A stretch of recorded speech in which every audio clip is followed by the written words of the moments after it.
Labdien! Mēs kārtējo reizi atkal esam Dziesmu svētku biedrības viesmīlīgajās telpās Sidraba Birzī, un šodien mēs runāsim par mūzikas mācīšanu skolās. Pie mums ciemos ir šodien Lauma Kazaka, komponista un dziesmniece, mūzikas pedagogs, solfedge.io mūzikas izglītības platformas līdzdibinātāja. Labdien! Labdien!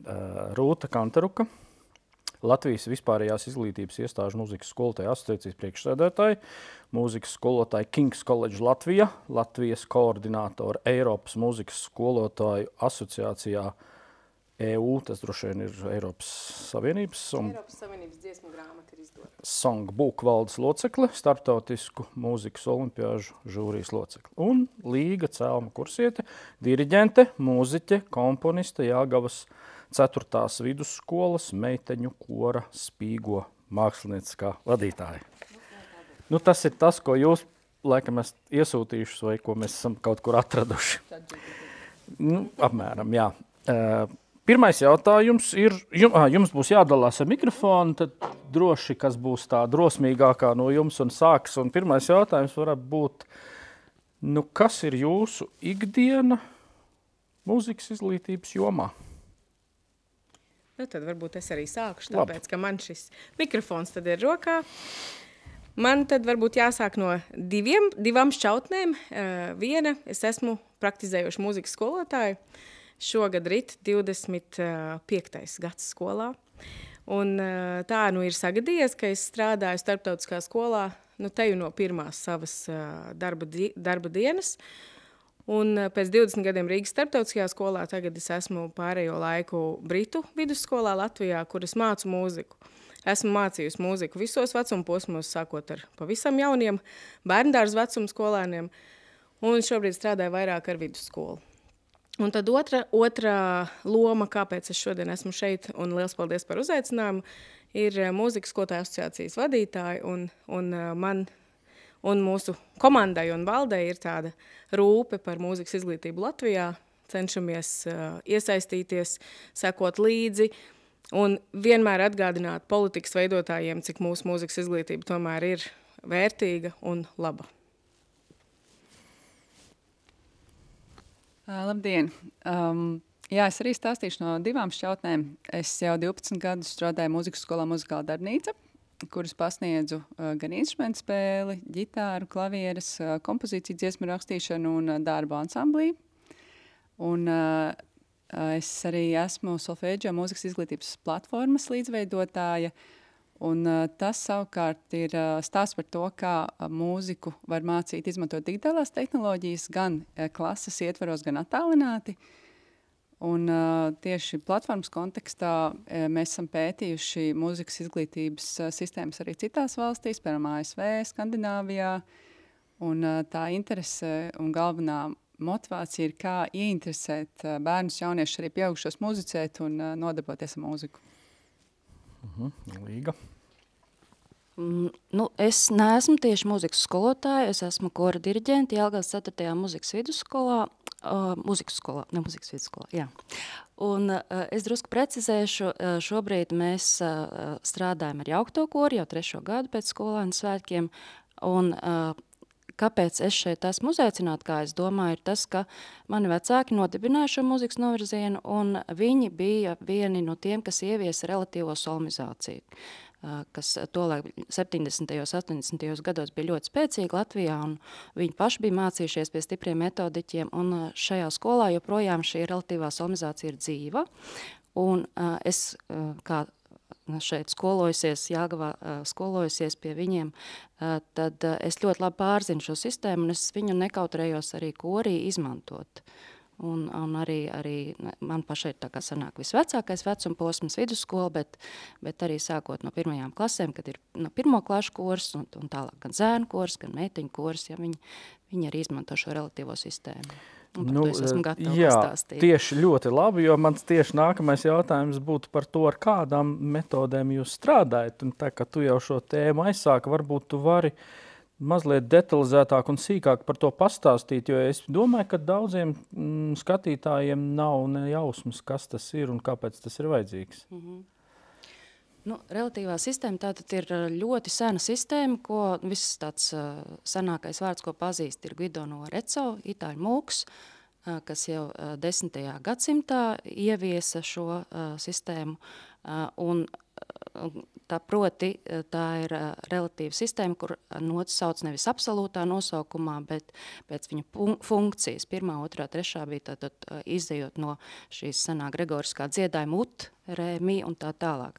Un vēlāk šī sistēma attīstījās, šodien kā reiz palasīju, jo sākotnēji ko mēs zinām par relatīvo sistēmu, ka tas bija ungāru komponists Zoltāns Kodai, un tad gan igauņi, gan latvieši metodiķi, muzikologi un praktizējoši pedagogi brauc un šo sistēmu mācījās un pārņēma un ievies arī tā skaitā toreiz Latvijas PSR.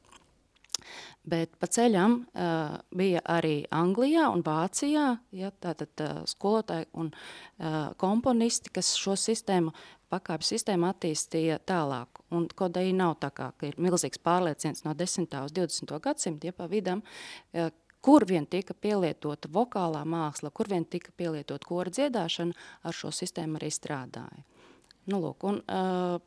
Un tad tajos 70. 80. gados Latvijā tā bija, var teikt, tāda viss Latvijas lieta, savā ziņā uzspiesta, varbūt tāpēc arī no tās tā vieglprātīgi atteicās, bet ļoti spēcīgi bija šie metodiķi, un mani vecāki mācījās Daugavpils pedagoģiskajā universitātē, kur viņiem arī bija ļoti labi pedagogi, un viņi ar tādu šīs sistēmas garu un deksmi tad arī ieviesa mūzikas novirzienā. Un mēs visi dziedājam pēc pakāpēm un roku zīmēm. Jā, tas, lai tad klausītāji saprot, ka mums nav kaut kāda fiksēta skaņas augstums, ko mēs nospiežam uz klavieriem, kas ir do. Šis do ir vienkārši pakāpe. Pēc funkcijas, pēc funkcijas. 1., 2., 3. pakāpe, tātad mēs Latvijā viņu nosaucām jolē, minā, sorā, tījo. Man tas patīk salīdzinājums ar lineālu, ka tas ir lineāls, un viņu var celt augstu, var celt zemu, bet tā attiecība un proporcija ir nemainīga. Un bērniem ir ļoti viegli uztvert, nevis mācies nākošo gammu pēc gammas, bet vismaz sākotnēji, kad noķer šo proporciju, gammas proporciju. Tātad tas iemesls ir, kāpēc tieši tā, kāpēc šis, teiksim, mazam bērnam līdz, droši vien tas ir līdz zināmam kaut kādam līmenim, kad tu pārēji varbūt profesionāli padziļinātāk apgūti, tad tu pievērsies citai, bet šī sistēma tātad ir tāda, ko zināmā vecumā ļoti viegli ir uztvert un kas laikam nostabilizē to kaut kādu harmonisko funkciju, sajūtu, sapratni un izjūtu. Pakāpju izjūtu, tas nostabilizē, un tas ir ļoti parocīgi tieši, kad mācās instrumenti, protams, ka ir jāpāriet uz absolūto sistēmu. Tur nav variantu, nav šaubu, bet tad, kad notiek darbs ar balsi, un Ungārijā tieši tur viņi arī pielieto darbā ar koriem, darbā strādājot ar tautas dziesmām, ar ko mēs sākam bērnus mācīt, izejot no tautas dziesmām. Un tur visi šie motīvi, viņus kā ķieģelīt ieliek somī, 5. 3. Ieliek rāsomī vai sorāsomī. To atrod kādā tautas dziesmā. Un tā tas saistīti savstarpēji kā ķieģelīts pēc ķieģelīša šim bērnam pakāpeniski ieietās. Un kas vēl, tur varētu ļoti daudz uzskaitīt tās priekšrocības un kāpēc, bet man, piemēram, viņi ir izaugusi tieši no vokālās mākslas, un bērnam māca nevis visu gamu un sāk dziedāt gamu no apakšas, bet, piemēram, sāk ar šo somī motīvu, kuru var dziedāt gan mī mažorā, gan fā mažorā. Un uzreiz viņam ir jāizmanto galvas reģistrs. Nav tā, ka viņš sāk, tur, kur viņš, vai es nezinu, ir tas krošu reģistrs, un kur viņš tur rūc, visbiežāk. Viņš ir spiests izmantot galvas reģistru, un tad no tā tad arī izaug tas, ka viņš vokāli daudz labāk, daudz ir dziedošāka tā klase, un uzreiz paralēli iet gan šī nošu mācīšana, gan arī vokālā izglītošana. Tas droši vien arī atstāja iespaidu uz intonāciju, vai ne? Es pieņemu, ka... Absolūti. Tāpēc es nekautrējos arī izmantot, kad mums ir jau jauktais koris, lieli cilvēki, viņi visi zina gan to relatīvo sistēmu, gan absolūto sistēmu, bet skaidrs, kad tajā brīdī, kad ir kaut kāds akapela dziedājums, tonāls, tajā, viņš ir, piemēram, labamol mažorā, viņi, orientējās, bet, būsim atklāti, bieži vien tur tā kā grafika uz augšu, uz leju. Mēs izdziedam ar pakāpēm, viņiem ir skaidra tā pakāpju funkcija, kur viņi atrodās, viņš iesēžās tonāli brīnišķīgi, intonatīvi, uzreiz ir pilnīgi cita lieta, tāpēc arī ungāru kori, īstenībā viņiem ir perfekta intonācija. Bet kuri tas iemesls tavuprāt, kāpēc tā atteicās? Viens es jau pieminēju, iespējams, ka valdīja tāds uzskats, ka tas ir kaut kāds uzspiests padomu laiku, vai ne variants. Otrs ir tas, ka skaidrs, ka ļoti daudzi metodiķi ir mūzikas skolu adepti, ja? Vai adepti, kā jāsaka pareizi.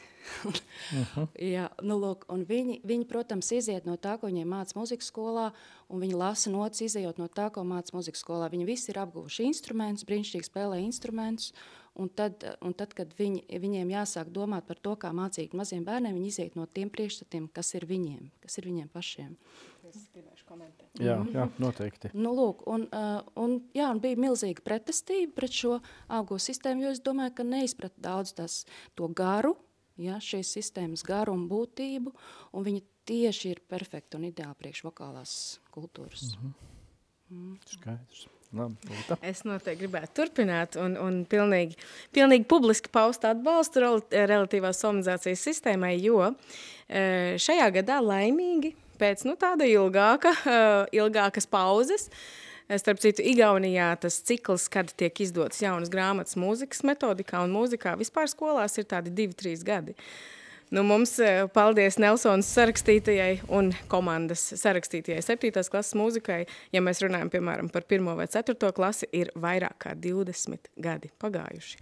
Un šogad ir 2 autoru komandas sarakstījušas mūzikas mācību grāmatu 1. klasei, un abi autori ir iekļāvuši šo relatīvo somatizācijas metodi. Vienīgā atšķirība gan ir tāda, ka nav lietotas šīs jolē mīnā šie nosaukumi, bet ir pakāpes 1, 2, 3, 5, 3, 5, 3. Un tā kā Līga jau minēja, tieši sākot ar šo 5, 3, 5, 6 un tā, patiešām šī sistēma darbojās. Minēšu vēl vienu piemēru, kāpēc mūzikas skolotāju asociācijas sakarā organizēja mūzikas olimpiādas. Šajā brīdī laikam būtu piemērota vieta reklāmas pauzē. Es ļoti gribu pateikt publiski paldies Izglītības ministrijai un Valsts izglītības attīstības aģentūrai, ka šogad 1. gadu, pēc kāda ilgāka posma, es nemācēšu šobrīd noteikti cik tieši, bet šogad mums par lielu prieku mūzikas olimpiāda ir iekļauta oficiālajā olimpiāžu sarakstā, kas tomēr šo mūzikas kā priekšmetu prestižu un mūzikas skolotāju prestižu tomēr ceļ. Tā kā liels paldies par šo. Un tad šeit mans minētais iemesls, kāpēc mēs redzam, ka šī relatīvā somatizācijas sistēma tiešām darbojas. Pieminētās mūzikas olimpiādas, mūzikas skolotāju asociācija tās rīko ik pa 2 gadiem, un ļoti liela sakritība, apstākļu sakritība, ļoti, ļoti liela, ka tie skolēni, kas ir uzvarētāji Latvijas mūzikas olimpiādēs un kas tālāk brauc pārstāvēt Latviju starptautiskajās mūzikas olimpiādēs, visbiežāk nāk no skolām, kurā šo relatīvo somatizāciju vēl joprojām lieto. Un tad šajā brīdī varu minēt Rafaelu Medni, kurš tieši no Jelgavas 4. vidusskolas pagājušajā mūzikas olimpiādē Kiprā atkal ieguva pilnīgi pārliecinošu 1. vietu vecākajā grupā. Un tas, es domāju, ļoti uzskatāms piemērs, kāpēc tad šī relatīvā somatizācijas metode darbojās, ja to izprot un pareizi lieto. Un es arī piekrītu Līgai, ka visticamāk, ja tas bija uzspiests, es gan dabūju šo savā pamatskolas laikā mācoties skolā. Man ir šis pamats. Es pieļauju, ka varbūt arī tas ir iemesls manām visnotaļ pieklājīgajām mūziķu prasmēm personīgajā tādā muzicēšanas ikdienā. Tad es pieļauju, jā, ka tas varētu būt tāpēc, ka bija uzspiests.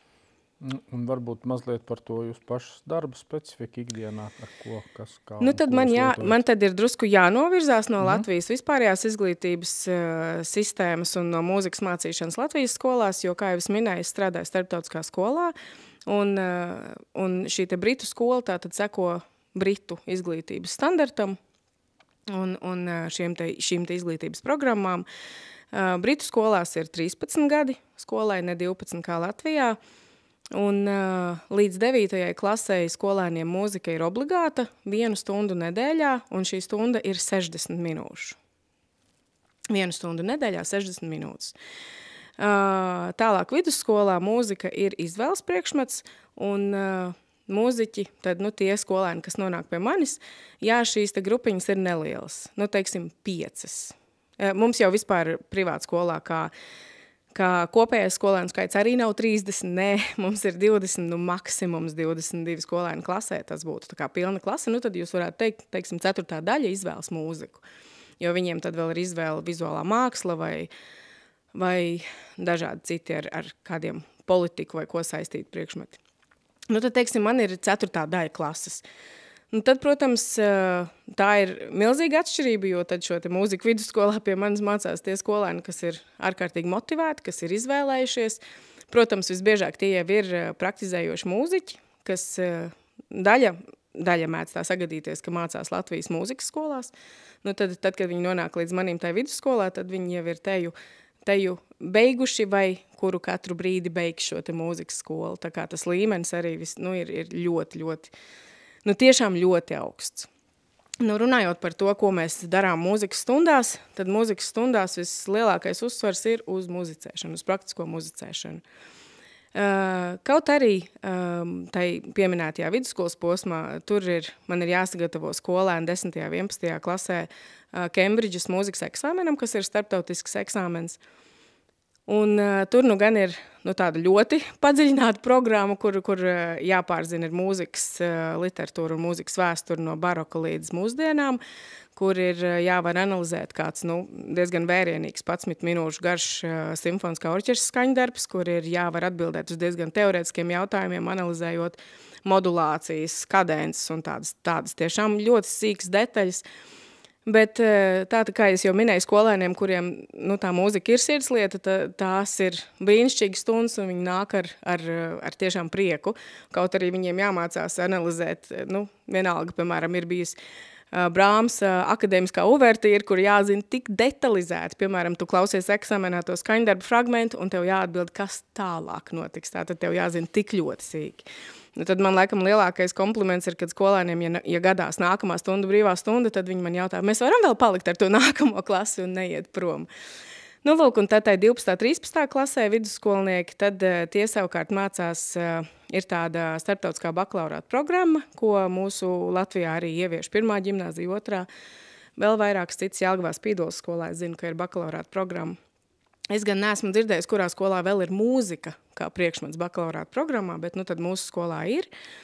Un tad tur ir 4 izpētes tēmas, ko skolēni pēta, un tur ir viņu galvenais tāds mācību virziens ir gatavot savu mūzikas portfolio, kas tiek iesūtīts eksāmenam. Viņiem tātad šajā bakalaurāta programmā mūzikā nav rakstu eksāmens, rakstisks eksāmens, bet ir jākrāj šis te portfolio. Un tad ir vēl 3, 4 pat dažādas tādas izpētes tēmas, kur arī mēs ļoti ejam dziļumā pētot liturģisko mūziku un eksperimentējot ar elektronisko mūziku.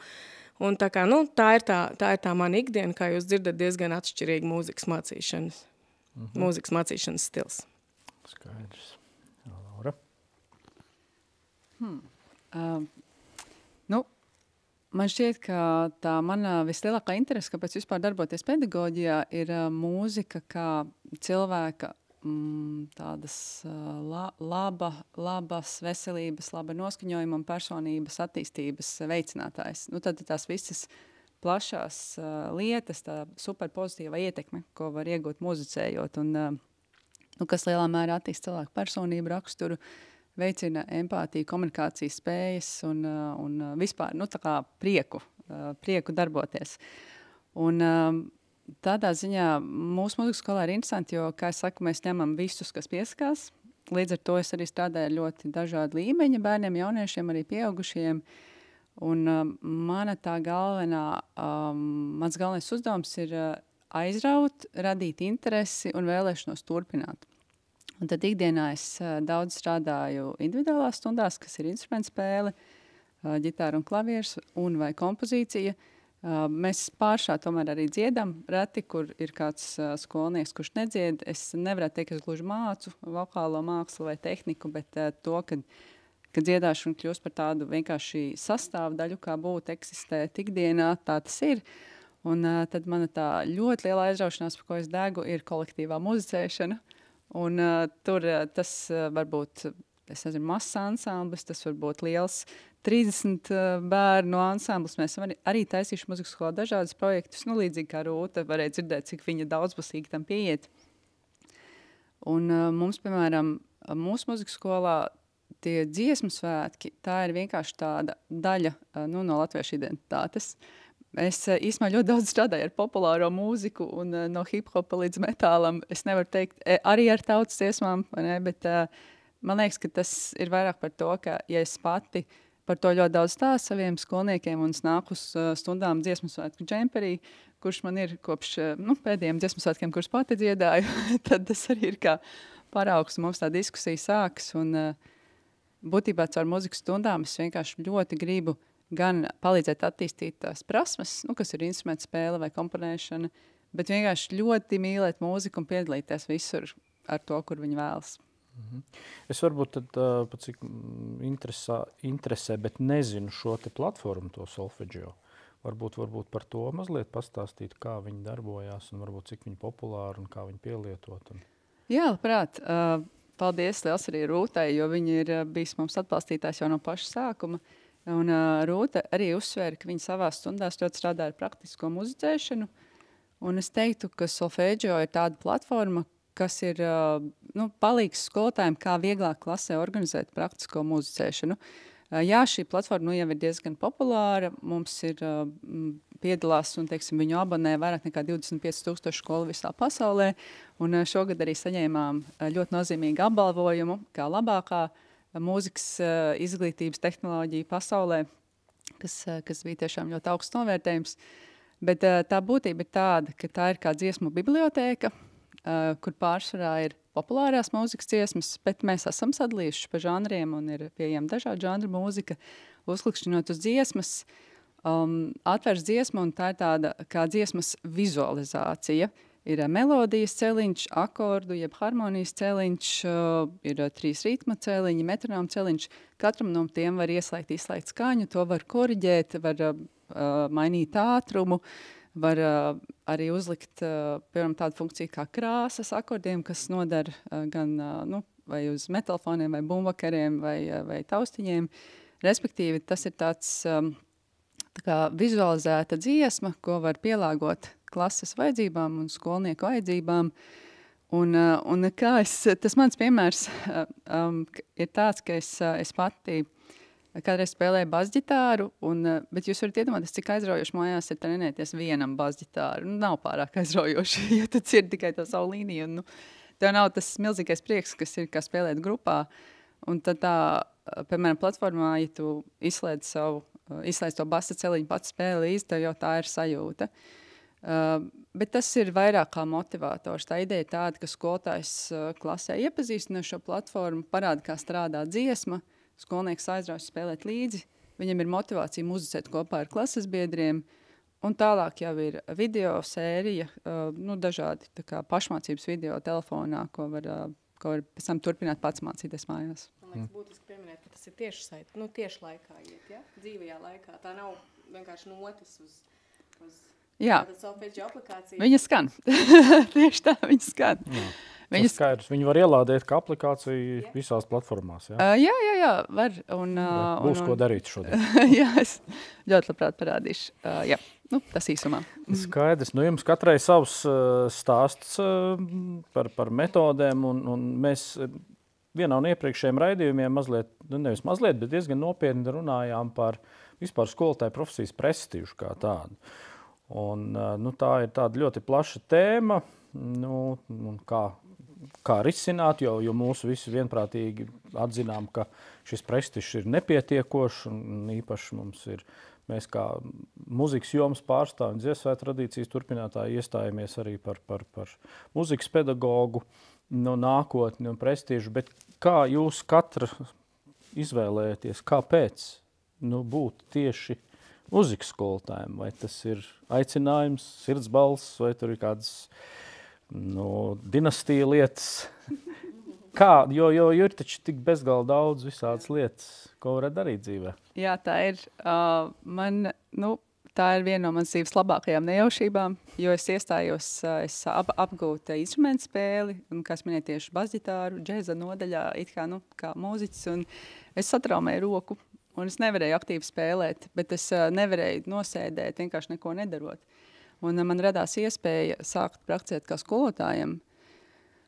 Un vienkārši tā sajūta, ka tu vari aizraut, radīt pozitīvas emocijas un otra cilvēka labā kaut ko izdarīt. Un man likās ļoti interesanti arī tas, ka katram cilvēkam ir atšķirīgi jāpieiet, un man likās ļoti interesanti arī visi izaicinājumi, ar kuriem mēs saskaramies. Un, jā, tas nebija mans plāns, bet es tur paliku, jo tas acīm redzot ir aicinājums.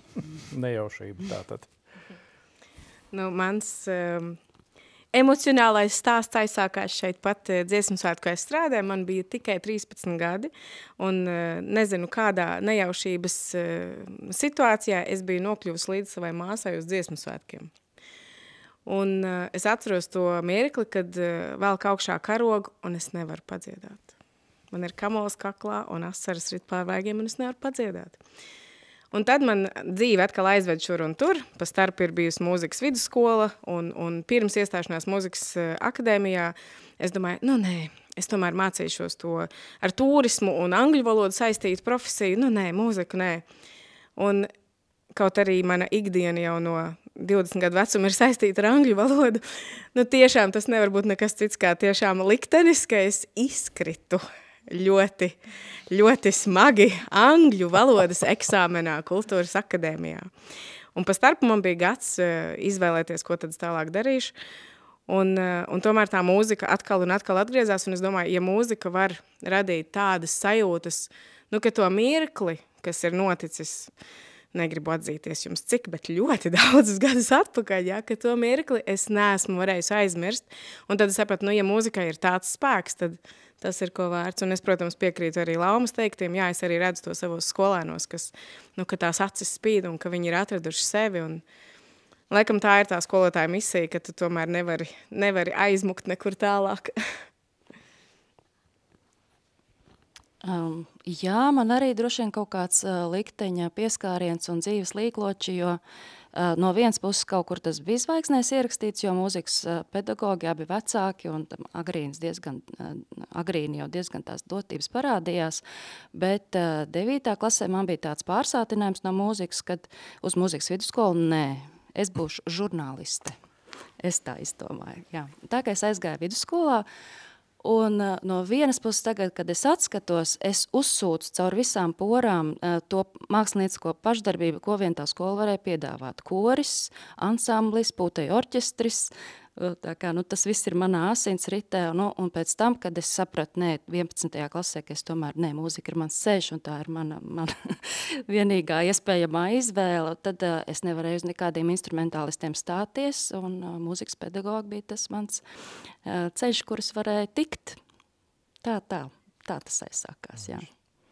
Jā, mūsdienās jau vispār ir ļoti grūti izvēlēties, jo tā izvēle un tā konkurence tajā sfērās ir tik milzīga, ka es vispār nevaru iedomāties tagad sevi kaut kādā 9. klasē šodien. Jo, ja tev ir kaut kādas prasmes vai vēlmes vai talanti, izšķirties par to, kas būs tavs, ir tiešām pagrūti, jo savulaik jau bija vieglāk, jā.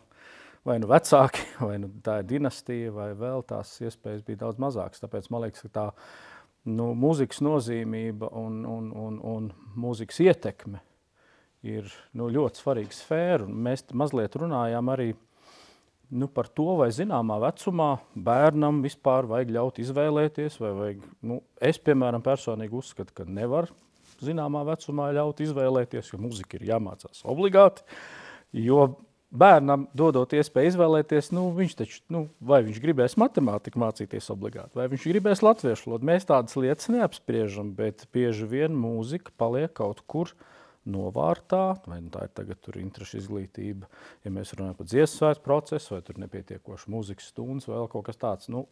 Kā jums šķiet? kā ir, kā vajadzētu?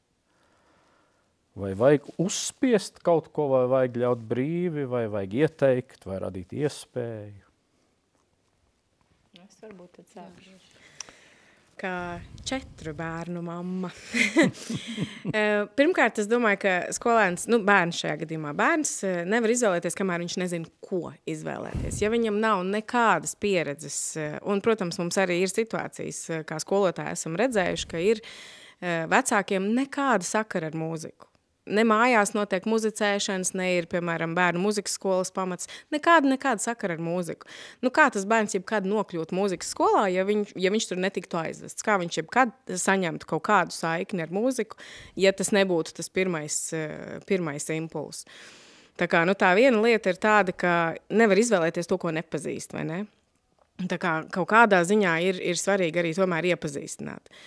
Un, manā ģimenē ir bijis tā, ka vecākais dēls tika aizvests uz mūzikas skolu, un viņam neviens neprasīja, mamma aizveda.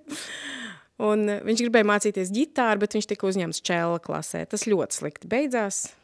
Pēc 5 gadu, es negribu lietot vārdu cīņām, bet kaut kādā ziņā tur bija cīņas, ja.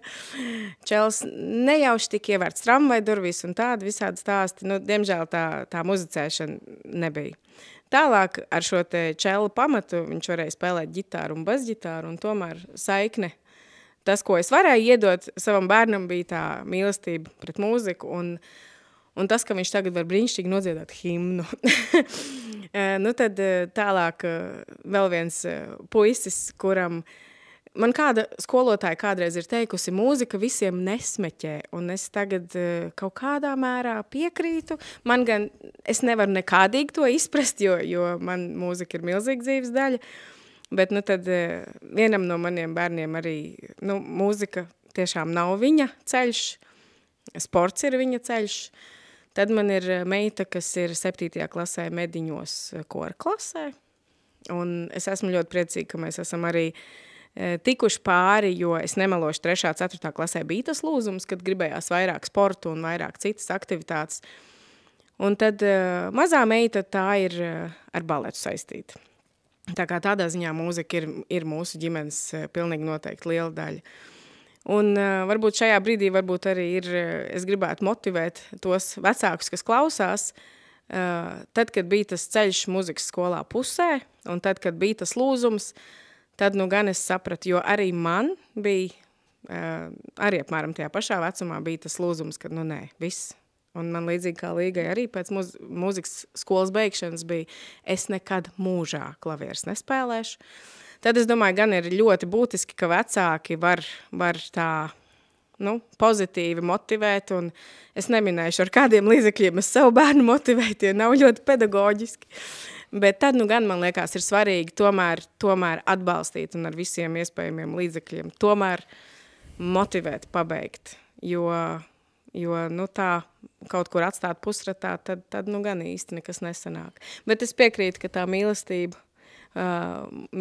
muzicēt ir pirmais mērķis. Jā, un, protams, kārtējo reizi var atgādināt arī to, ka tas ir visiem skaidri un zinātniski pierādīts, ka mūzika attīsta mūsu abas smadzeņu puslodes, un ka tie, kur mācās mūziku, tiem daudz labāk iet matemātikā un arī eksaktajos priekšmetos, kas ir pilnīgi absolūts fakts. Tā kā to bet tas lieliski sacaucots ar to nākotni, vai ne? Ka mēs jau nezinām, kādām profesijām mēs gatavojam skolēnus. Jā, tieši tā. Papildināt. Es šeit gribētu izcelt 2 aspektus. Viens ir tas, ka tajā brīdī, ja tas bērns ir uzsācis, piemēram, to mūzikas skolu, jo principā jau mūzikas stundas ir visiem. Ja? Un tad jautājums par pedagogiem, cik viņi spēj attīstīt šo dzirdi, attīstīt vispār, cik daudz dzied tajās mūzikas stundās. Bet, ja bērns ir uzsācis mūzikas skolas gaitas, tad ļoti svarīgi ir atrast īsto pedagogu. Par ieinteresēšanu man ir bijusi situācija, ka liekas, tam bērnam vispār neinteresē mūzika, bet viņš, piemēram, paņem blokflautu, viņam ir tik fantastiska koordinācija, un viņam pašam ir tāds kaifs, ka viņš koordinēt var smuku melodiju nospēlēt, ka viņam aiziet ar to. Un mūzika ir tik daudz un dažādu aspektu. Lūk, arī skolotājs un es stāstu, ja šī populārā mūzika, tā kā aiz kurienes pavilkt to diedziņu, ja, lai sāk tas kamolīts ripot, ir ļoti daudz versiju un variantu. Un arī atrast īsto pedagogu un cilvēku, ar kuru tad mūzikas skolā tā ir, tā ķīmija. Ja viņa rodās, tad viss aizritēs, ja ne, tad varbūt jāmeklē ir cits pedagogs vai, bet ciklu pabeigt ir vērts. To es arī uzskatu, ka jo lūzumi ir visiem. Ja, ir pusauģu vecums, kurš vienkārši nāk ar to, ka to balts un melns, un es neko negribu, man neko nevajag. Ja. Tā kā lūzumi ir visur, un vecāku šeit ir tā loma nostāvēt līdz galām. Bet otra, ko es tikai nesen uzzināju, ja, piemēram, mūzikas skolotājs 1., 2. klasē pamana, ka bērns ir muzikāli talantīgs, un viņš virza šo bērnu stāties muzikas skolā. Es nezināju iepriekš, ka viņš nevar stāties uz 1. klasi, ja viņš, piemēram, pats mācās 3. klasē. Un tas man liekas absurdi, jo tādā veidā tam bērnam, viņam ir dotības, viņam vecāki, piemēram, nav mūziķi un nav vēlējušies uzreiz viņu ielikt muzikas skolā, bet muzikas skolotājs redz, ka tam bērnam ir talants. Bet viņš nevar, viņam jāieliek eksāmens, viņam jāstājas tajā klasē, kurā viņš iet skolā. Tiešām tā ir, ja? Tikko man bija situācija ar māsas bērniem, jā. Meitene mācās 3. klasē, viņai ir jāliek uz klasi zemāk ļauj, uz 2. klasi ļauj stāties, bet jāliek eksāmenu solfedžo. Vai ne? Viss tas kurs, kas ir iziets jau 1. klasē, un tas ir daudz.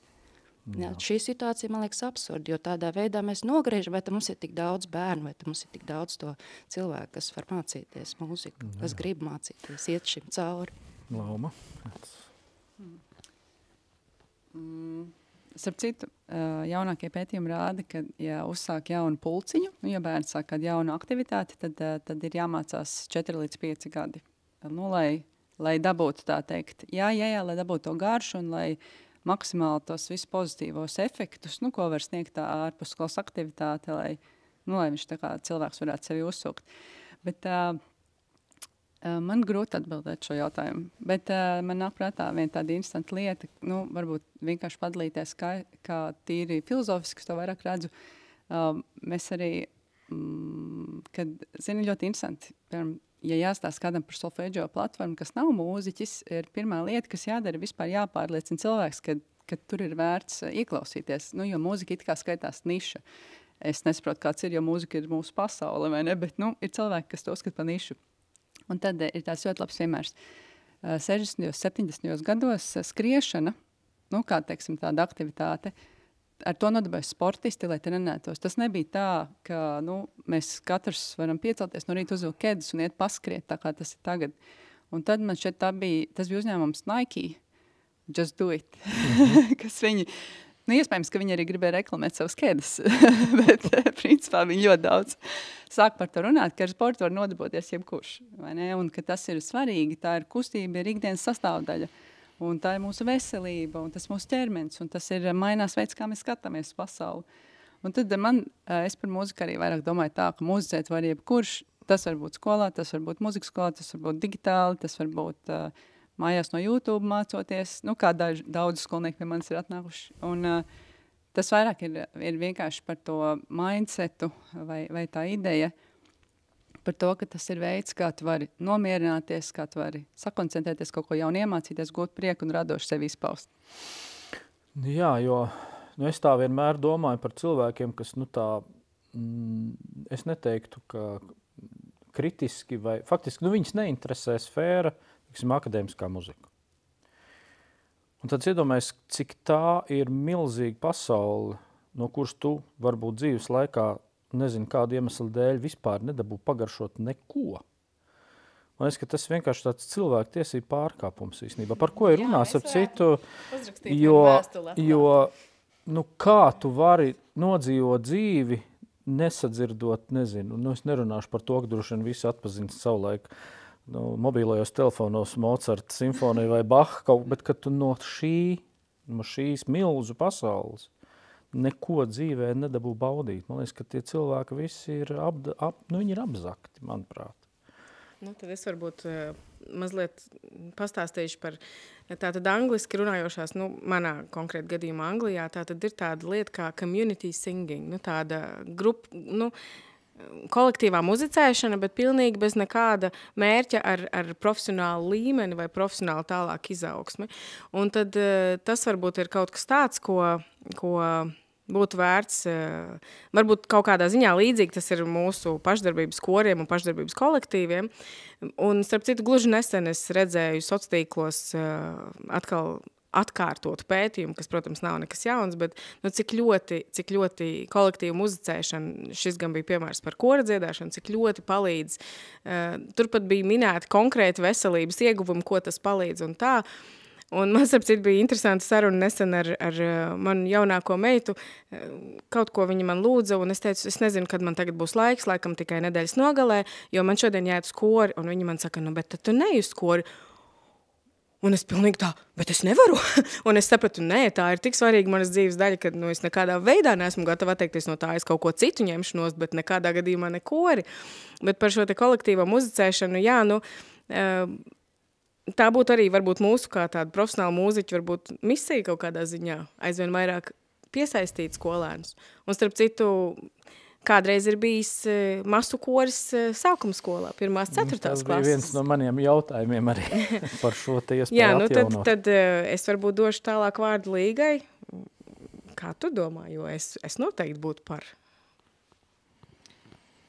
Atbildot vēl uz iepriekšējo jautājumu, jā, es kora mūziku redzu kā vienu no tiem variantiem, kā nogaršot šo akadēmiskās mūzikas, to lielo klāstu, jo gal galā tā ir visdemokrātiskākā forma, muzicēšanas forma, bet arī jau, lai nodziedātu, lai tiktu līdz lielai formai, tā nošu lasīšanas prasme ir vajadzīga, un tur es atgriezīšos pie tā sava paša sākuma. Manuprāt, relatīvā sistēma tam ir vispateicīgākais instruments, kā to apgūt un darīt. Es atceros arī komponista Andra Dzenīša stāstīto Somijā laikam. Viņš bija redzējis, ka bērnu dārzā, mēs pat nerunājam par akadēmisko mūziku, bet par avangardu mūziku, ka Somijā bērnu dārzā tiek bērni vesti uz šādiem koncertiem, ja, ļoti agrīnu vecumu pieradināti, ja, tad šādā vidē atrasties. Es domāju, Latvijas koncerti ar koncertu pašiem mazākajiem arī brīnišķīgi lietu dara. Jā, un tas tiešām gan dziedāšana, gan arī tāda veida mūzikas klausīšanās ir jādara no agrīna vecuma, jo, ja bērns mūzikas stundās skolā nedzied, bet tikai nodarbojas ar mūzikas vēstures mācīšanos vai teorijas mēģināšanu iemācīties, bet viņš praktiski neko nedara, viņš nedzied, tad nav cerība, ka viņš dziedās vēlāk un pusauģu vecumā. Tas viss ir jau norakstīts, jau beidzies. Jā. Tā kā pirmajās klasēs, un protams, ka tur skolotājiem ir ārprātīgs darbs, ja panākt, lai 30 cilvēku klasē vispār ir unisons, bet ar relatīvo sistēmu to var izdarīt. Ar absolūto sistēmu kā to izdarīt, es nezinu, jo relatīvai sistēmai ir roku zīmes. Tu vari nerunāt, tu vari rādīt zīmes, un bērns dzied tās zīmes, un klasē ir klusums, un viņi tikai atkārto tos motīvus. Vai arī jau klases vēlāk var, piemēram, spēlēt kaut ko, bērniem ir acis ciet, un viņi rāda roku zīmes. Un tādā veidā to dzirdi var trenēt, un tas ir viens lineāls, tie nav 12 lineāli. Jā, dažādiem nosaukumiem. Jā, bet tas ir jāsāk ļoti agrīni. Bet par to masu kori 1. 4. Jā, es nezinu. Man liekas, ka jābūt ļoti realistiskiem. Tas, ko dara Lauma, jā, šobrīd ar tādu ļoti to digitalizācijas piesaisti un to, ka viņi noķer to garšu un to kaifu, jā, tas ir fantastiski. Ir jāmeklē jauni ceļi, ja, un šodienas bērni ir tādi, ka nepiespiedīs viņus darīt to, ko viņi negrib. Ir jābūt ārkārtīgi spēcīgai personībai. Protams, ka tas būtu ideāli. Jā, jo es domāju, arī kaut kā droši vien jau ir metodikas jautājums, arī kā tu to uzmanību un to, jo neslēpsim jau, ka liela daļa noteikti šādos masu kopdarbības vai kopā darīšanas reizēs ir tomēr liela daļa, gan disciplīnas, gan viss, kas tev jānodrošina, lai tu daudz maz to laiku kaut kā varētu pavadīt lietderīgi, un tā metodika ir būtiska. Bet mums jau īstenībā nav nemaz tādam, 1. 4. klasē tādas kopdarbības citas iespējas. Šī jau būtu vislabākā iespēja, tāda kopā muzicēšana, dziedāšana. es pat tāds īsti alternatīvs. Un labi, mēs esam kādas sporta spēles spēlēt, vai tā kā mums šeit vienā no raidījumiem bija, ka ir prioritāts, ka mums valstī, ka visiem bērniem tagad ir jāpeld, piemēram, jā. Te jautājums ir, vai mums tiešām visiem varam nodrošināt peldēšanu, vai visur mums ir basēm. Mums zāles, aktu zāles un liels klases visur skolās ir. Tas tev ir tepat, tu vari tur to darīt.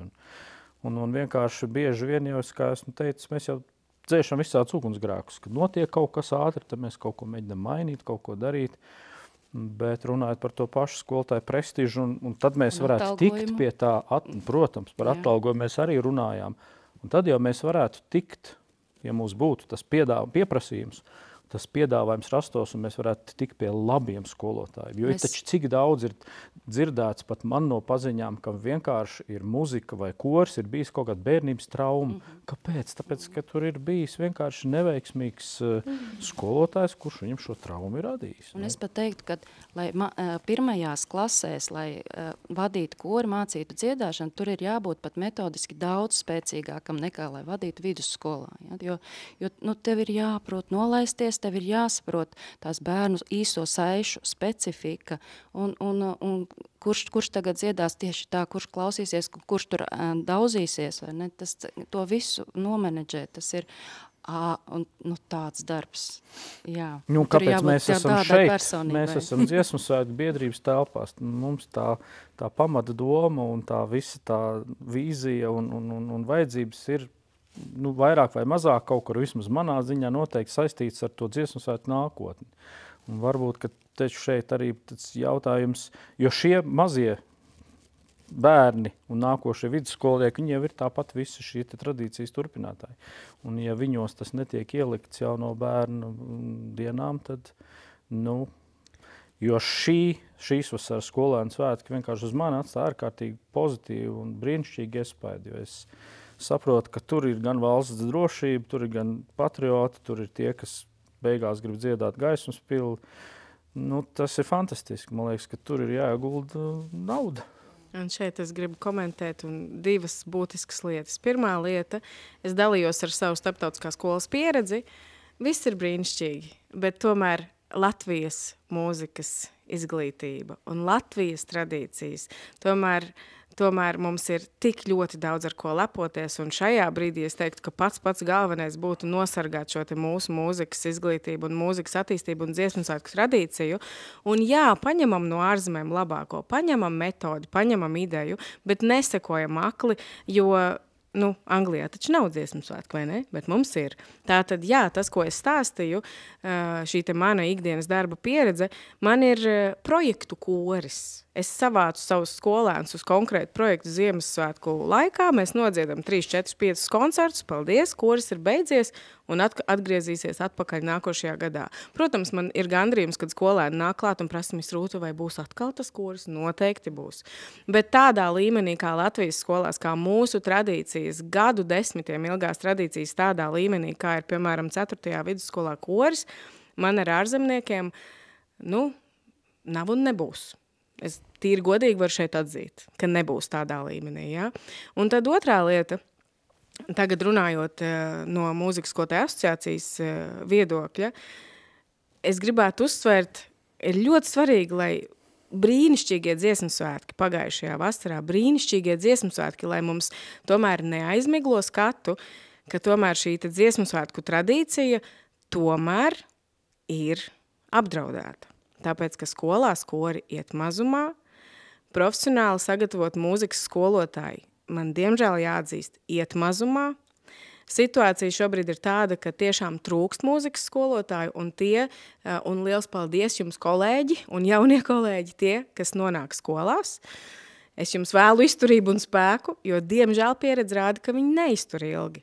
Tāpēc, ka, ja tu esi mācījies par mūzikas skolotāju vispār izglītojošā skolā, tu esi ieguvis cita veida zināšanas un pieredzi, tu esi mācījies, kā strādāt ar klasi, teiksim, 20-30 bērnu grupu. Jā, šie visi te kora metodikas specifika, kā strādāt ar kori, kā strādāt ar dažādiem vecumposmiem. Ja tu vienkārši nokļūsti klasē, un liels paldies tiem kolēģiem, kas to dara, ja tu nokļūsti klasē, piemēram, būdams instrumentspēles skolotājs, spēlēs. Jā, tu, protams, pazīsti notas, un tu, protams, spēlē mūzikas instrumentu, un tas ir labāk kā vispār, ja mūzikas nav skolā. Bet tā tad es gribu tikai uzsvērt, ka nē, mēs nevaram atslābt. Jā, pēdējie svētki bija brīnišķīgi, un mēs gribam vēl daudzus svētkus. Es gribu saviem mazbērniem daudzus svētkus. Ne tikai nākamās vēl, es nezinu, es minu 50 gadus uz priekšu, jā. Tā kā šī te ļoti aktuālā problēma nav nekur mazinājusies, un dzirdu atkal sociālos politikas veidotājus sakām, ka bet viss taču ir labi, svētki bija. Jā, viss ir labi, bet tas ir īstermiņā. Mums tomēr ir jāiegulda atpakaļ mūzikas izglītībā un ir jābūt šiem te koriem. Es nezinu, Līga varēs komentēt. Esmu runājis ar mūzikas skolotājiem, ka viena no problēmām ir tāda, ka, piemēram, koris nav stundu sarakstā. Koris ir kā pulciņš pēc vai pirms skolām. Ir arī situācijas reāli no skolām, no lauku reģioniem, no skolām, kur, piemēram, koris ir tajā laikā, kad skolas autobus jau ir aizbraucis. Tieši tā. Un tas atbild šo te loģistikas jautājumu, kuru skolas vadība, pašvaldības varētu risināt un varētu atkal kopīgiem spēkiem uzlabot. Tā kā es došu vārdu Līgai. Un, jā, es vēl varu pat papildināt, ka, ja mēs runājam par sākumskolas kori, tad ir tāds diriģents, kas pienāk no malas, neder. Ir vajadzīgs šis mūzikas pedagogs, mūzikas skolotājs, ko šie bērni redz ikdienā. Un tikai tad var cerēt, ka būs šis koris sākuma skolā. Jo, tie ir bērni. Ja? Un arī pašam skolotājam viņam jāpazīst šie bērni, kurš, katrs no viņiem ir jāpazīst. Tas ir viens, tātad šīs metodiskās prasības ir pat vēl augstāks, ne tikai ieiet klasē un strādāt ar lielu klasi, bet vēl arī spēt vadīt šo kori. Ja? Tā kā, tā ir tāda milzīga buķete, kur mums ir vajadzīgi šie, izcilie speciālisti. Mums ir vajadzīgi izcilības, tiešām. Visa pamatā ir personība, cilvēks, un man liekas, ka mums būtu jāmāk šie cilvēki novērtēt. Jā. Jo tā ir tā, man liekas, lielākā problēma patreiz, jo mums arī trūkst šo kādu. Un otra lieta, ka ir jādzied zēniem. Ja nebūs, ne šajā sākuma skolā, vai tas ir zēnu kurs, vai tas ir bērnu kurs, kur viņi dzied abi divi, gan meitenes, gan zēni, ja viņi nedziedās, tad mums nebūs jauktā kora, jo jau tā viņiem ir šī mutācija ļoti sarežģīta, ja, un ir liels regress, un kuri vispār vairs negrib dziedāt un tam līdzīgi. Ja viņiem nav šī zēnu kora vai vispār dziedāšanas pieredzes aizmugurē, ja, tad viņi nevar iet uz jaukto koru, noturēt savu basu vai tenoru, ja viņiem nav šīs harmoniskās dzirdes un vispār nav arī tādas balss. Ja. Vai arī ir balss, bet viņi nevar noturēt savu balsi. Jā, tad ir tā situācija, ka tas puisis nonāk vidusskolā, viņš redz, ka tur ir jauktais kors, tur ir laba kompānija, meitenes, puiši, viņš grib iet, bet viņš nemāk, jo viņš nav dziedājis zēnu korī. Viņš varētu, piemēram, mēs jau skatēs redzam 5-9, cik ir puikas. Kāpēc viņi nav? Tāpēc, ka viņi delveri un skolotājiem ir mazas stundas, viņam jāspēj stundiņā izdarīt to, kur viņš vēl nodarbosies ar kaut kādiem puišaļiem, kas ir disciplīnas jautājums. Jā, šī sfēra ir... Viņiem iztrūkst veseli, gadiem iztrūkst, kad katrs gads viņiem ir tajā muzikālajā attīstībā no svara. Jā. Tieši tā. Un jūs teicāt, par ko mēs runāsim. Mums ir pagājis stunda. Man liekas, ļoti interesanti. Mēs esam iedziļinājušies katrā no jūsu darba specifikām, no metodēm. Tā ir ļoti interesanta tēma. Es noteikti Solfeggio paskatīšos platformu, man ieinteresēja tiešām, jo es esmu vispār tāds gadžeta cilvēks. Un tā ir viena arī liela tāda lieta, ko var prātīgi izmantot. Jā, mēs varam pēc sarunas paskatīties. Jā, paskatīsimies. Tā kā liels jums šodien paldies par sarunu un skatītāji, klausītāji, tiekamies atkal nākamā reizē. Tā.